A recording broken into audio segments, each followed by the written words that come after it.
सोनीपत शहर में यातायात समस्या। दक्षेश्वर महादेव मंदिर से लेकर पीयूष पॉइंट, पत्रकार कॉलोनी, तेरे नाम चौकड़ी, कैलाश चौकड़ी तक जोन 3 यातायात पुलिस अधिकारियों द्वारा सड़क पर खड़े सभी वाहनों के खिलाफ कानूनी कार्रवाई की गई तथा ई मेमो जारी किया गया तथा सड़क पर वाहन रखने वाले लोगों को सख्त चेतावनी दी गई कि यदि गलत जगह पर वाहन दिखाई दिए तो उनके खिलाफ भी सख्त कार्रवाई की जाएगी।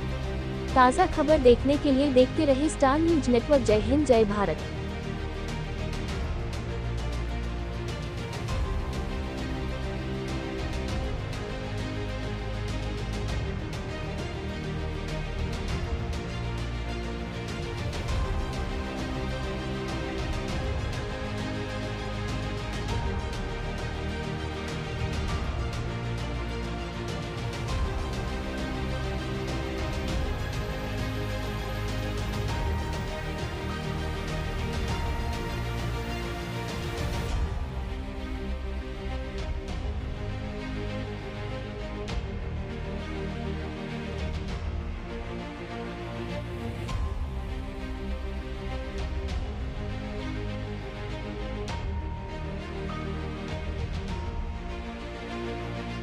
જી સાહેબ, કયા વિસ્તારમાં અને કઈ રીતની ઝુંબેશ હાથ ધરવામાં આવી હતી? દક્ષેશ્વરથી પીયુષ પોઈન્ટ થઈ કૈલાસનગર 4 રસ્તા અને તેરેરામ સર્કલ પર જ્યારે પીક અવર્સ હોય છે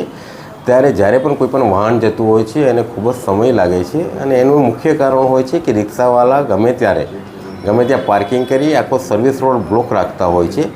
જેના અનુસંધાને અમારે આખી ટ્રાફિકની ટીમ કે જ્યાં આવા રિક્ષાવાળા પાર્કિંગ કરીને જતા હોય, કોઈ 4 વ્હીલર પાર્કિંગ કરે, 2 વ્હીલર પાર્કિંગ કરીને આ રીતે બેસતા હોય, તેમજ ત્યાં આખું એક શાકભાજી માર્કેટ આખું રોડને પેક કરી દેતા હોય છે, જેના અનુસંધાને ઘણી વખત અમને ટ્રાફિક કંજક્શનના કોલ આ પોઈન્ટ ઉપર અવારનવાર આવેલા હોય છે, જેના અનુસંધાને અમારા રિજન 3ની આખી ટીમની સાથે અમે ત્યાંથી ફૂટ પેટ્રોલિંગ કરેલું અને આવી જેટલી પણ હર્ડલ્સ હતી અને આ જેટલા પણ આવા જે ગેરકાયદેસર પાર્કિંગ હતા તેમજ પાથરણાવાળા હતા તેમને એસએમસીની સાથે રાખી એમને દૂર કરવામાં આવેલા છે, જેથી કરી અને ત્યાંથી આવતા જતા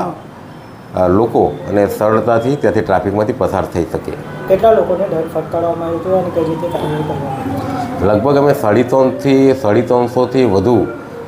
જે વાહન ચાલકો છે એને ઈ મેમોના માધ્યમથી દંડ ફટકારેલો છે અને એસએમસીએ એમની કાર્યવાહી કરી અને અમુક લારી અને અમુક પાથરણાવાળાના માલસામાન કબજે કરેલ છે।